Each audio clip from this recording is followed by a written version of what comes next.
السلام عليكم ورحمة الله وبركاته. إن الحمد لله والصلاة والسلام على من لا نبي بعده وعلى آله وصحبه ومن والاه. أما بعد فأعوذ بالله من الشيطان الرجيم. بسم الله الرحمن الرحيم. وذكر فإن الذكرى تنفع المؤمنين وما خلقت الجن والإنس إلا ليعبدون. وعن أبي ذر رضي الله تعالى عنه أنه قال: قلت لرسول الله صلى الله عليه وسلم: يا رسول الله أوصني. قال: أوصيك بتقوى الله فإنه أزين لأمرك كله. قلت: زدني. قال: عليك بتلاوة القرآن وذكر الله عز وجل فإنه ذكر لك في السماء ونور لك في الأرض. قلت: زدني. قال: عليك بطول الصمت فإنه مطردة للشيطان وعون لك على أمر دينك. قلت: زدني. قال: إياك وكثرة الضحك فإنه يميت القلب ويذهب بنور الوجه. قلت: زدني. قال: قل الحق وإن كان برا. قلت: زدني. قال: لا تخف في الله لومة لائم. قلت: زدني. قال: ليحجزك عن الناس ما تعلم في نفسك. رواه البيهقي في شعب الإيمان. أو كما قال عليه الصلاة والسلام: صدق الله العظيم وصدق ما قال رسوله النبي الكريم ونحن على ذلك لمن الشاهدين والشاكرين والحمد لله رب العالمين. الحمد لله আল্লাহ জাল্লা জালালুহু ওয়া মান ওয়ালাহু লাখ কোটি শুকরিয়া যে মহান রব্বুল আলামিন আমাকে আপনাকে পবিত্র জুমার দিনে জুমার সালাত আদায় করার জন্য দুনিয়ার সমস্ত কাজ থেকে পৃথক করে ফারিক করে অবসর করে আল্লাহর প্রিয় স্থান মসজিদে আসার তৌফিক দান করেছেন। এজন্য আমরা অন্তরের অন্তঃস্থল থেকে আল্লাহ রাব্বুল আলামিনের শুকরিয়া জ্ঞাপন করি, কালিমাতুশ শুকর আদায় করি বলি আলহামদুলিল্লাহ। আলহামদুলিল্লাহ, আমরা রাসূল করিম সাল্লাল্লাহু আলাইহি ওয়াসাল্লাম এর অমূল্য রত্ন ভান্ডার থেকে অসংখ্য হাদিস ভান্ডার থেকে একটু হাদিস আমরা গত জুমায় আলোচনা শুরু করেছিলাম।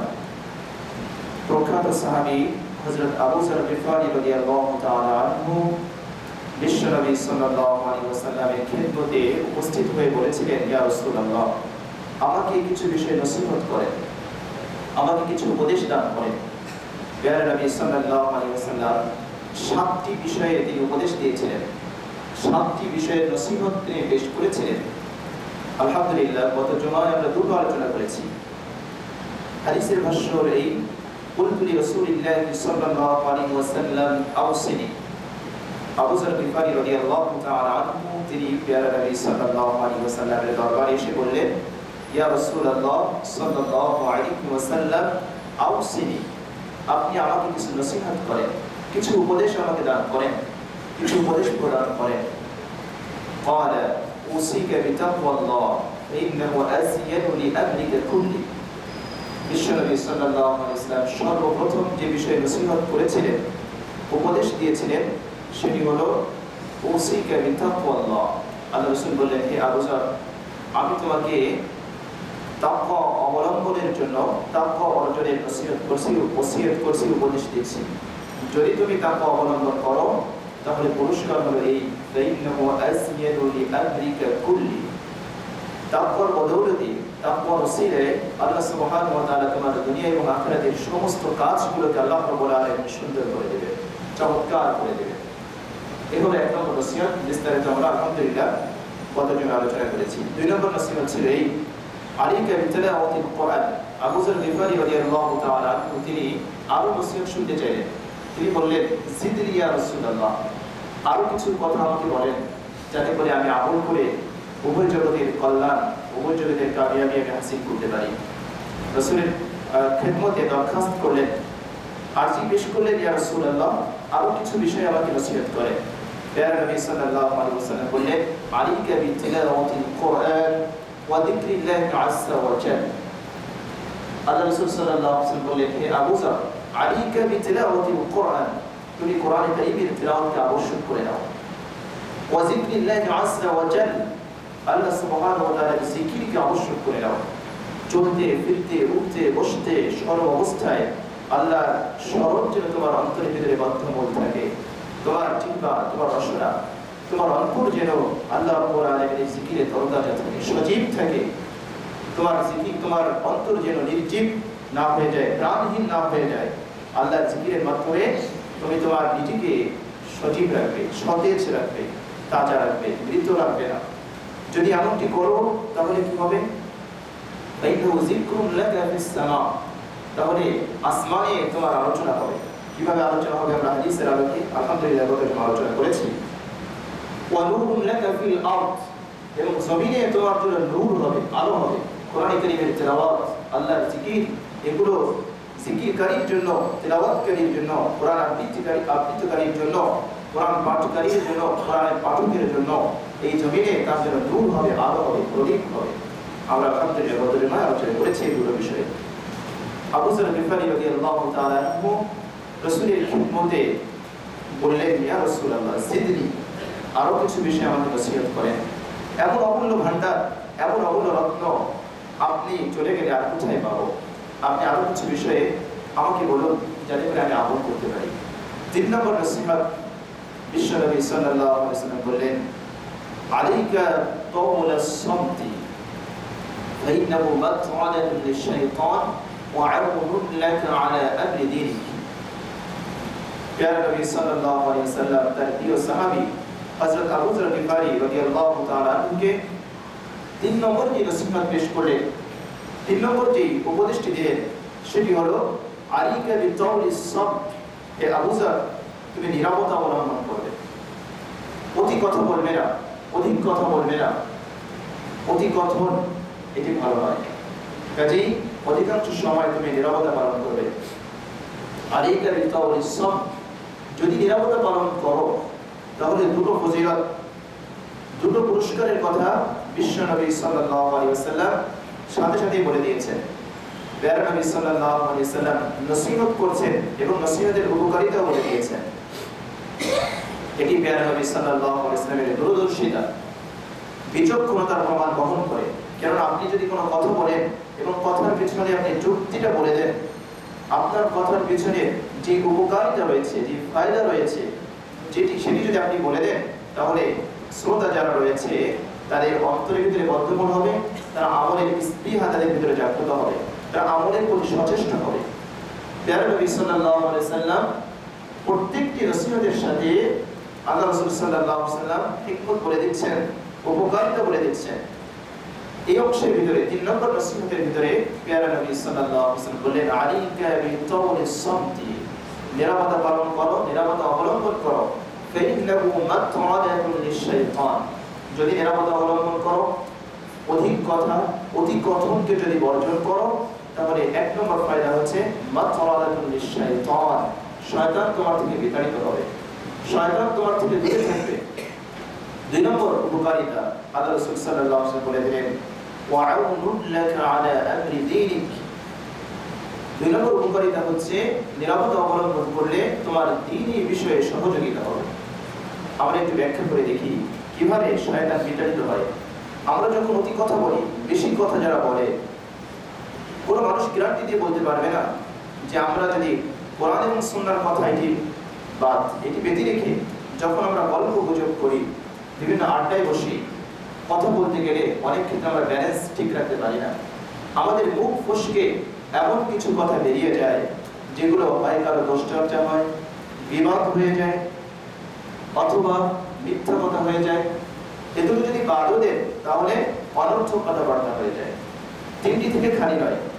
যখন কিছু বন্ধু বান্ধব বা কিছু মানুষ একত্রিত হয়ে গল্প গুজব করবে, যেই গল্প গুজবে দুনিয়া এবং আখিরাতের কোনো ফায়দা নেই, এমন নয় যে আমরা আখিরাতের কোনো আলোচনা করছি, কোরআনের আলোচনা করছি, হাদিস চর্চা করছি, এই বিষয়ে কোনো আলোচনা করছি, দিন শিখছি, সেটা ভিন্ন কথা, ইবাদতের ভিতরে গণ্য হবে।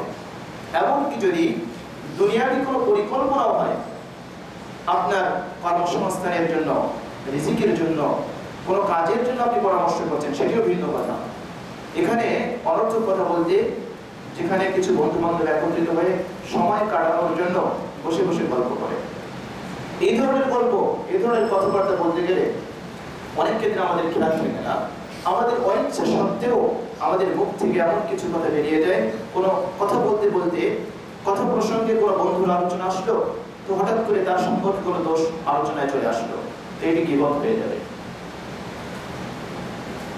কথা বলতে বলতে কোনো একটি কথা বলতে গিয়ে কখনো বৃদ্ধি পেয়ে যাবে, কোনো ব্যক্তির সম্পর্কে যখন বলা হচ্ছে হয়তো তার প্রশংসায় অতিমাত্রায় বৃদ্ধি করা হচ্ছে, সেটাও মিথ্যা হবে, অথবা তার ভিতরে যে গুণটি নেই সেই গুণটি বলা হচ্ছে, সেটাও মিথ্যা হবে।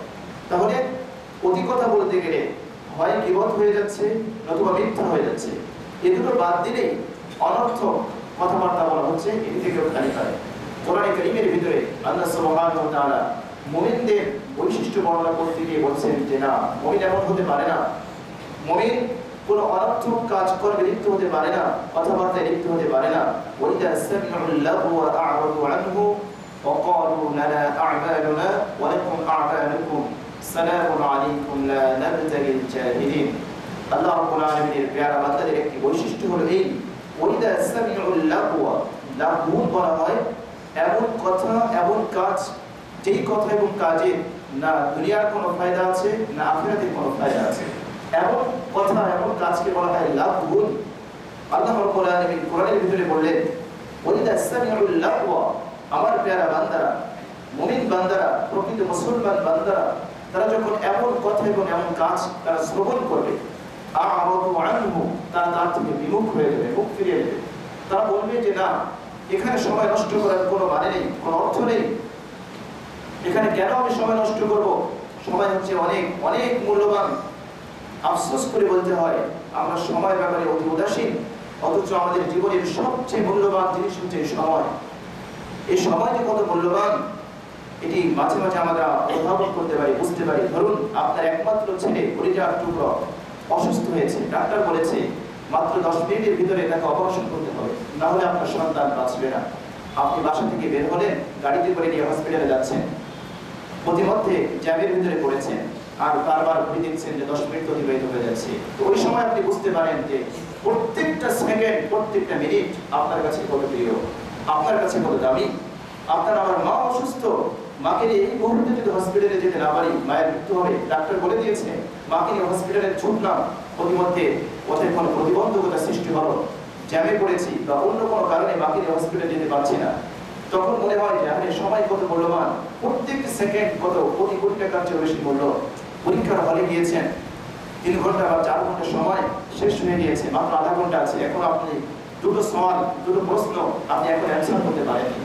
তো আপনার কাছে সেই সময় মনে হয় যে প্রত্যেকটি সেকেন্ড, প্রত্যেকটি মিনিট কত দামি, প্রত্যেকটি মানুষের জীবনের সময় যে কত মূল্যবান। এটি আমরা, বিশেষ করে আমরা এই বাঙালি জাতি, আমরা সময়কে নষ্ট করি, সময়কে মূল্যায়ন করি না।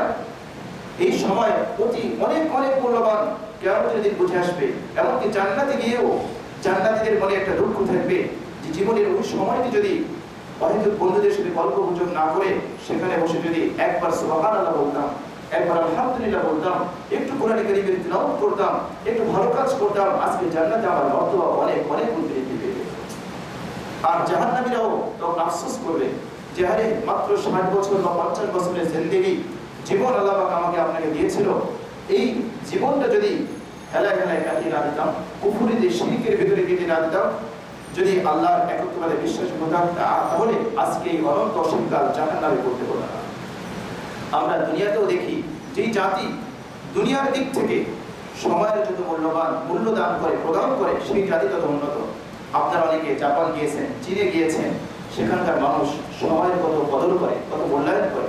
আর আমরা ঘন্টার পর ঘন্টা সময় আমরা অপচয় করি, নষ্ট করে ফেলি। আমরা কেন বুঝতে পারি না, কেন আমাদের অন্তরের ভিতরে এই চিন্তা, এই ভাবনা জাগ্রত হয় না?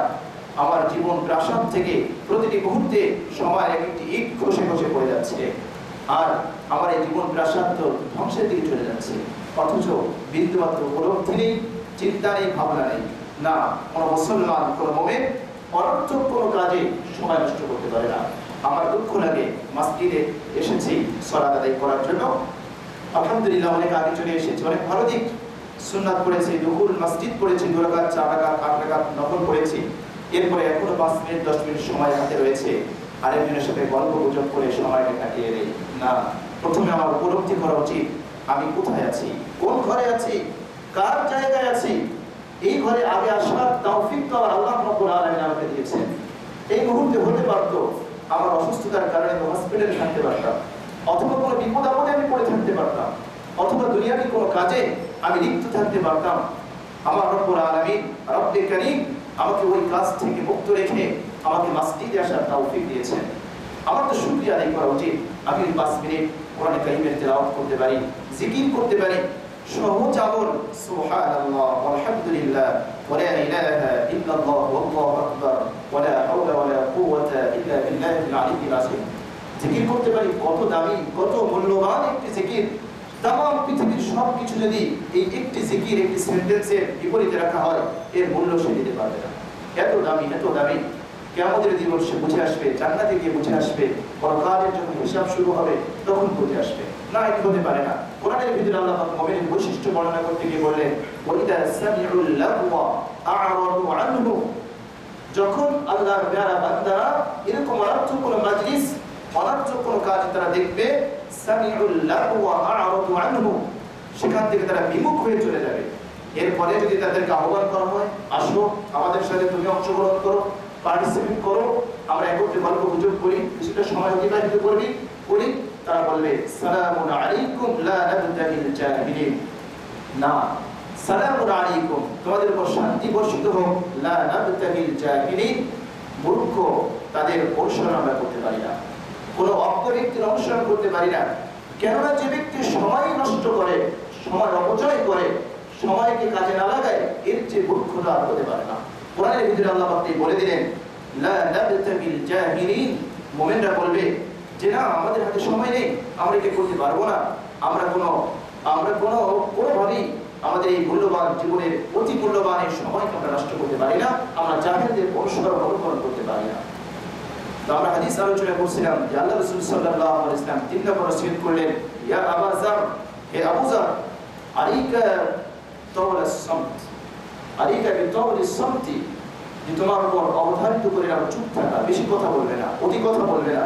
তাহলে অতি কথা বলতে গেলে তোমার ভুল হয়ে যাবে, শয়তান খুশি হবে। আর যদি তুমি নীরব থাকো, তাহলে নীরব থাকলে কি লাভ হবে, তুমি পরকালের চিন্তা করতে পারবে। নীরব থাকলে তুমি আল্লাহকে নিয়ে, আল্লাহর সৃষ্টি নিয়ে তুমি ভাবতে পারবে, পরকালের কিছু চিন্তা চেতনা তোমার অন্তরের ভিতরে জাগ্রত হবে। এই নীরবতার কারণে তুমি পরকাল নিয়ে ভাবতে পারবে। কোরআন কারীমের ভিতরে আল্লাহ পাক বলেছেন, ইন্না ফি খালকিস সামাওয়াতি ওয়াল আরদি ওয়া ইখতিলাফিল লাইলি ওয়ান নাহারি লাআয়াতিন লিউলিল আলবাব।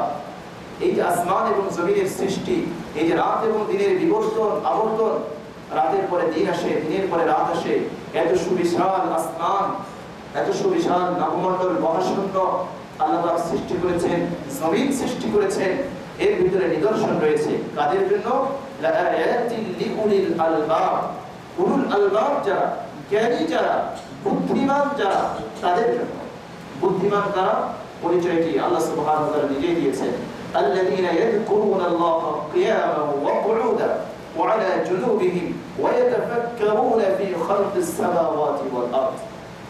আল্লাহ রাব্বুল আলামিনের সংজ্ঞায় বুদ্ধিমান হলো এই বৈশিষ্ট্য যারা অর্জন করেছে তারা কারা, আল্লাযীনা ইয়াযকুরুনাল্লাহা কিয়ামান ওয়া কুউদান ওয়া আলা জুনুবিহিম, যারা দাঁড়িয়ে, যারা বসে, যারা শোয়া অবস্থায় আল্লাহর জিকির করে। সুবহানাল্লাহ, আল্লাযীনা ইয়াযকুরুনাল্লাহা কিয়ামান, কিয়ামানে দাঁড়ানো অবস্থায় আল্লাহর জিকির করে, দাঁড়ানো অবস্থায় আল্লাহকে ভুলে যায় না। ওয়া কুউদান, কুউদ মানে বসা, বসা অবস্থায় আল্লাহর জিকির করে, ভুলে যায় না। ওয়া আলা জুনুবিহিম, এমনকি শোয়া অবস্থায়ও আল্লাহর জিকির করে। রাতের বেলায় শুয়ে আছেন, আমরা অনেকে বিছানায় ঘুম আসে না, ছটফট করি, আল্লাহু আকবার। কেন যে আমরা এই জিকিরটা করতে পারি না? আল্লাহ রাসূল সাল্লাল্লাহু আলাইহি ওয়াসাল্লাম শোয়া অবস্থায় কি করেছেন? রাসূল করিম সাল্লাল্লাহু আলাইহি ওয়াসাল্লামের কন্যা হযরত ফাতিমা রাদিয়াল্লাহু তাআলা আনহা পিতার কাছে গিয়েছেন, গিয়ে বললেন, আব্বাজান, কাজ করতে করতে হাতে ফুসকা পড়ে গেছে। কে বলছেন? রাসূল করিম সাল্লাল্লাহু আলাইহি ওয়াসাল্লামের কন্যা ফাতেমা রাদিয়াল্লাহু তাআলা আনহা, শুনেছি আপনার কাছে অনেক গোলাম এসেছে, দেখুন আমার হাতটা কিভাবে ফসকা পড়েছে পানি টানতে টানতে আর জাতা ভিজতে ভিজতে, চাকি ঘোরাতে ঘোরাতে আমার হাতটা ফসকা পড়ে গেছে, হাতটা ফুলে গিয়েছে। আব্বাজান শুনেছি, আমি শুনতে পেয়েছি যে আব্বাজানের কাছে কিছু গোলাম এসেছে, আমার যদি একটা কাজের লোক দিত তাহলে আমার জন্য একটু সহযোগিতা হতো। ফাতেমা রাদিয়াল্লাহু তাআলা আনহা যখন পিতার কাছে গিয়েছিলেন, আল্লাহ রাসূল সাল্লাল্লাহু আলাইহি ওয়াসাল্লাম বাসায় ছিলেন না। এরপরে যখন বাসায় ফিরে আসলেন, আয়েশা রাদিয়াল্লাহু তাআলা আনহা রাসূলের সামনে বললেন, ইয়া রাসূলুল্লাহ, ফাতেমা রাদিয়াল্লাহু তাআলা আনহা তিনি এসেছিলেন, এই দরখাস্ত পেশ করে গেছেন। আল্লাহ রাসূল সাল্লাল্লাহু আলাইহি ওয়াসাল্লাম চলে আসলেন, এসে বললেন, মা, আমি কি তোমাকে দুনিয়ার গোলাম এবং বাদী থেকে ভালো একটা জিনিস, ভালো একটা উত্তম কথা শিক্ষা দিব না? আলী রাদিয়াল্লাহু তাআলা আনহু এবং ফাতেমা রাদিয়াল্লাহু তাআলা আনহা দুইজনের মাঝখানে আল্লাহ রাসূল বসেছেন, লম্বা হাদিস, সহিহ হাদিস। এরপরে আল্লাহ রাসূল বললেন, এই দুনিয়ার গোলামবাদী থেকে আমি কি উত্তম জিনিস তোমাদেরকে শিক্ষা দিব না? ফাতেমা রাদিয়াল্লাহু তাআলা আনহা বলেন, অবশ্যই আব্বা জান, আপনি আমাদেরকে শিক্ষা দেন। আল্লাহ রাসূল বললেন, তুমি যখন বিছানায় আসবে 33 বার সুবহানাল্লাহ বলবে, 33 বার আলহামদুলিল্লাহ বলবে, 34 বার আল্লাহু আকবার বলবে। এটি তোমাদের দুনিয়ার গোলাম থেকে হাজার হাজার গুণ তোমাদের জন্য উত্তম হবে।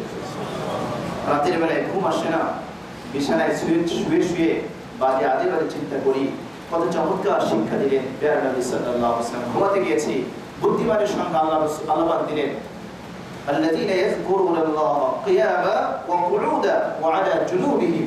আপনি শুয়ে আছেন, ঘুম আসছে না, শোয়ার আমল তো আছেই, শোয়ার সুন্নাত তরিকা তো আছে, ওযু করে ঘুমাতে হবে, ডান কাতে ঘুমাতে হবে, দোয়া করে আল্লাহুম্মা বিসমিকা মুতু ওয়া আহইয়া এটি পড়ে ঘুমাতে হবে, ইস্তিগফার পড়ে ঘুমাতে হবে। এই যে রাসূল করিম সাল্লাল্লাহু আলাইহি ওয়াসাল্লামের সুন্নাহ 33 বার 34 বার এগুলো পড়ে ঘুমাতে হবে। তো এগুলো তো সুন্নাহ, এই আমলগুলো আমরা করতে পারি, দুরূদ শরীফ পড়তে পারি। শোয়া অবস্থায়, দাঁড়ানো অবস্থায়, বসা অবস্থায় যারা আল্লাহকে স্মরণ করবে, আল্লাহকে ভুলবে না, এগুলো তাদের এক নম্বর বৈশিষ্ট্য। সর্ব অবস্থায় যারা আল্লাহ সুবহানাহু ওয়া তাআলাকে স্মরণ করবে, আল্লাহর জিকির করবে, আল্লাযীনা ইয়াযকুরুনাল্লাহা কিয়ামা ওয়া কুউদা ওয়া আলা জুনুবিহিম ওয়া ইয়াতাফাক্কারুনা ফি খালকিস সামাওয়াতি ওয়াল আরদ। আসমান এবং জমিনের সৃষ্টি নিয়ে যারা চিন্তা করবে, চিন্তাশীল মুসলমান মুমিন, দিন নিয়ে চিন্তা করার সময় নেই, কোরআন নিয়ে চিন্তা ফিকির করার সময় নেই, পরকাল নিয়ে চিন্তা ফিকির করার সময় নেই। যার কারণে আজকে আমরা ইসলাম থেকে, কোরআন থেকে দূরে সরে যাচ্ছি, এগুলো নিয়ে ভাবার সময় নেই।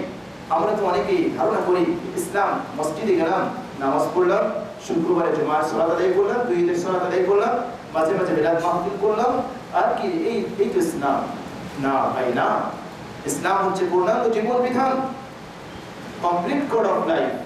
আপনার পরিপূর্ণ জীবন বিধান হচ্ছে ইসলাম, একেবারে দুনিয়া থেকে মৃত্যু পর্যন্ত ইবাদত, মুআমালাত, মুআশারাত, আখলাক, ইসলামে সব কিছু আছে।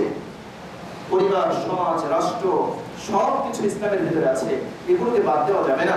তো আল্লাহ রাব্বুল আলামিন কোরআনের ভিতরে বললেন, ওয়া ইয়াতাফাক্কারুনা ফি খালকিস সামাওয়াতি ওয়াল আরদ।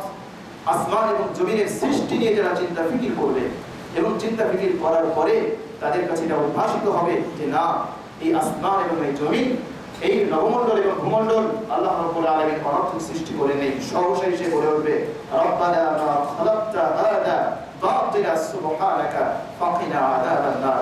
আয় রব্বুল আলামিন, এই আসমান এবং জমিন, নবমণ্ডল এবং ভূমণ্ডল, এই জিন এবং ইনসানকে তুমি অনর্থক সৃষ্টি করবে।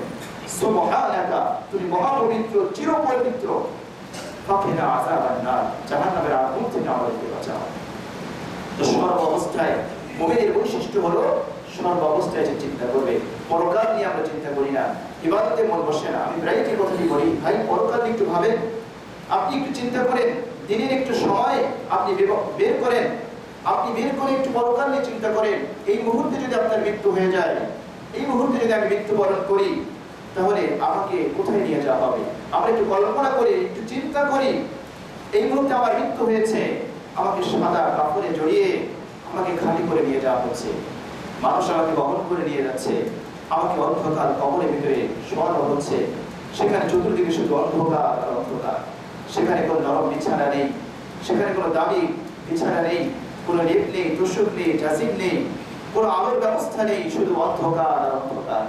আমার কাছে মুনকার নাকির এসেছে, আমাকে জিজ্ঞাসাবাদ করা হচ্ছে, আমি অ্যানসার করতে পারছি না। এভাবে চিন্তা করি। আল্লাহ রাসূল এই শিক্ষা দিচ্ছেন, ইয়া আবাজার, তুমি বেশি কথা বলো না, তুমি কিছুটা নীরব থাকো। যখন তুমি নীরবতা অবলম্বন করবে, তো নীরবতা অবলম্বন করতে গেলে এই চিন্তা করার ফুরসত তোমার কাছে আসবে, সুযোগ তোমার কাছে আসবে। তুমি যখন এগুলো নিয়ে চিন্তা ফিকির করবে, তখন তুমি পরকালমুখী হবে, দুনিয়া বিমুখতা তোমার ভিতরে সৃষ্টি হবে, আর পরকালের প্রতি তোমার আগ্রহ উদ্দীপনা সেগুলো বৃদ্ধি পাবে, পরকালের আমল করার প্রতি তোমার শখ আগ্রহ সৃষ্টি হবে।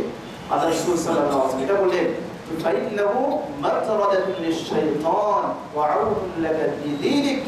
নীরবতা যখন অবলম্বন করবে, নীরবতা অবলম্বন করলে শয়তান তোমার থেকে বিতাড়িত হবে। শয়তান দেখবে যে না, সে তো কথা বলছে না, যদি সে কথা বলতো তার আমি পদস্খলন ঘটাতে পারতাম, তার মুখ থেকে আমি অনর্থক কথা বের করতে পারতাম, তার মুখ থেকে আমি গীবত বের করতে পারতাম, তার মুখ থেকে আমি পরনিন্দা বের করতে পারতাম, তার মুখ থেকে আমি মিথ্যা কথা বের করতে পারতাম। কিন্তু সে কথা বলছে না, কাজে এখানে থাকা চলবে না, আমি চলে যাই। এবং তোমার দ্বীনের সহযোগিতা হবে। কিভাবে সহযোগিতা হবে? আল্লাহর জিকির করতে সুযোগ পাবো। আমি যদি মাজলিস, অনর্থক মাজলিস ত্যাগ করে মসজিদে চলে আসি, কিছুটা সময় আছে, মসজিদে আসলে সাধারণত অন্তরটা নরম থেকে আমি জিকিরের কিছুটা সুযোগ পাচ্ছি, সময় কিছুটা আমার হাতে আছে, দেখলাম মসজিদের তাকে সুন্দর কোরআনে কারীম রাখা আছে, আমার মন চাচ্ছে আমি একটু কোরআনে কারীম দিয়ে তেলাওয়াত করি, কোরআন পড়ি, কোরআন নিয়ে একটু গবেষণা করি, কোরআন নিয়ে একটু চিন্তা ফিকির করি। আউযুল্লাকা আলা আমরি দীনিক, তোমার দ্বীনি কাজে সহযোগিতা হবে।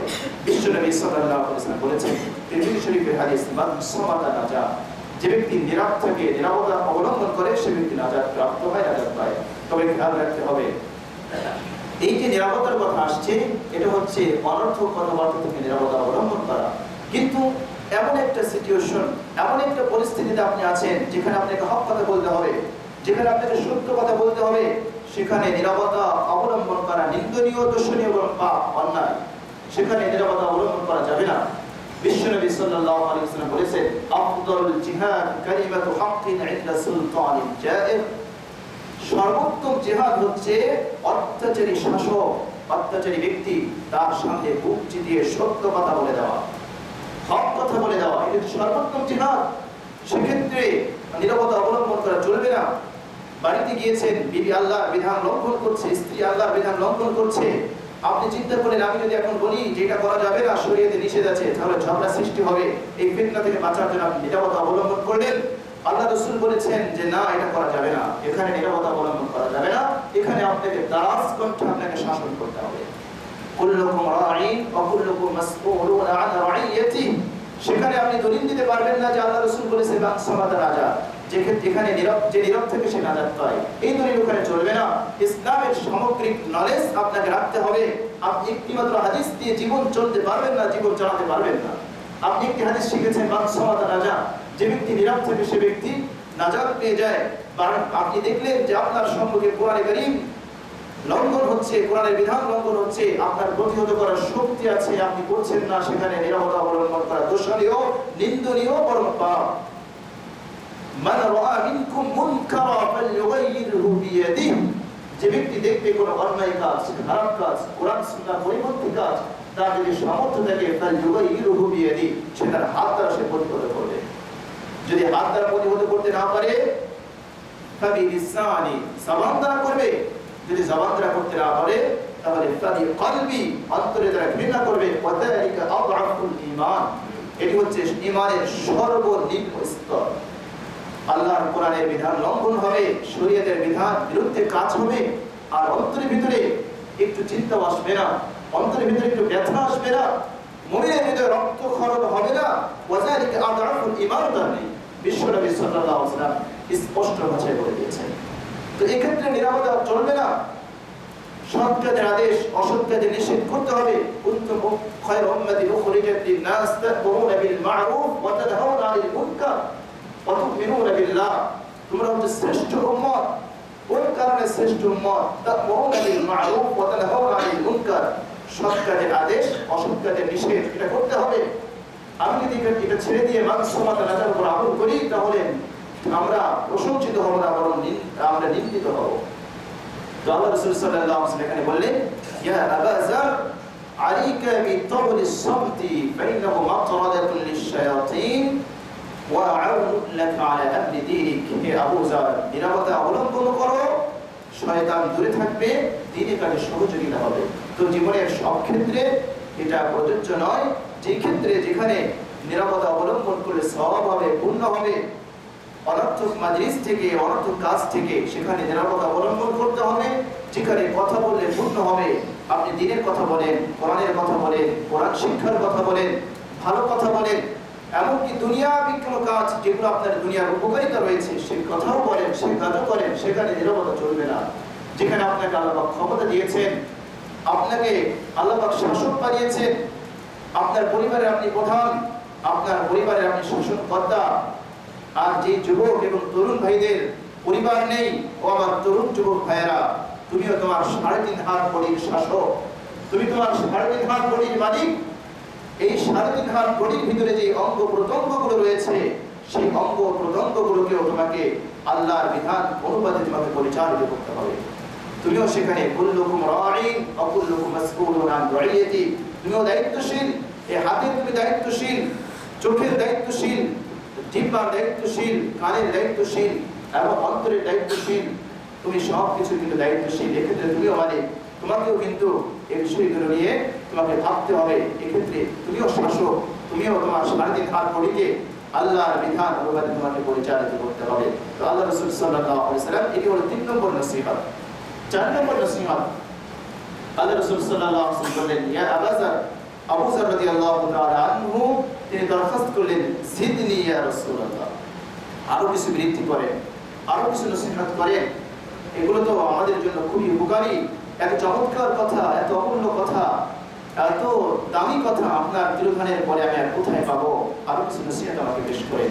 আল্লাহ রাসূল বললেন ওয়া ইয়াকা ওয়া কাসরাতাদ দিহক ফাইন্নাহু ইউমিতুল কলবা ওয়া ইউযহিবু বিনুরিল ওয়াজহ আল্লাহ রাসূল সাল্লাল্লাহু আলাইহি ওয়াসাল্লাম বললেন ইয়াকা ওয়া কাসরাতাদ দিহক ইয়া আবু যার হে আবু যার তুমি ভালো করে শোনো হৃদয়ের কান দিয়ে শোনো হৃদয় দিয়ে উপলব্ধি করো অন্তর দিয়ে বুঝো ওয়াকাসরাতাদ দিহক অতি হাসা থেকে তুমি বিরত থাকবে অট্টহাসি হাসবে না অতি হাসবে না খুব বেশি করে হাসবে না যদি বেশি বেশি হাসো ফাইন্নাহু ইউমিতুল কলব অন্তর মরে যাবে ওয়া ইউযহিবু বিনুরিল ওয়াজহ তোমার চেহারা থেকে ঈমানের নূর চলে যাবে কোন ব্যক্তি আফসোস করে বলতে হয় অনেক সময় দেখা যায় বিভিন্ন জায়গায় আমার তরুণ যুবক ভাইরা এমন অট্টহাসিতে ফেটে পড়ে মনে হয় যেন কোনো ইবলিসের হাসি আমার তরুণ যুবক ভাইরা তুমি কার উম্মত কে তোমার মডেল তুমি জানো বিশ্বনবী সাল্লাল্লাহু আলাইহি ওয়াসাল্লাম জীবনে কোনোদিন অট্টহাসি হাসেননি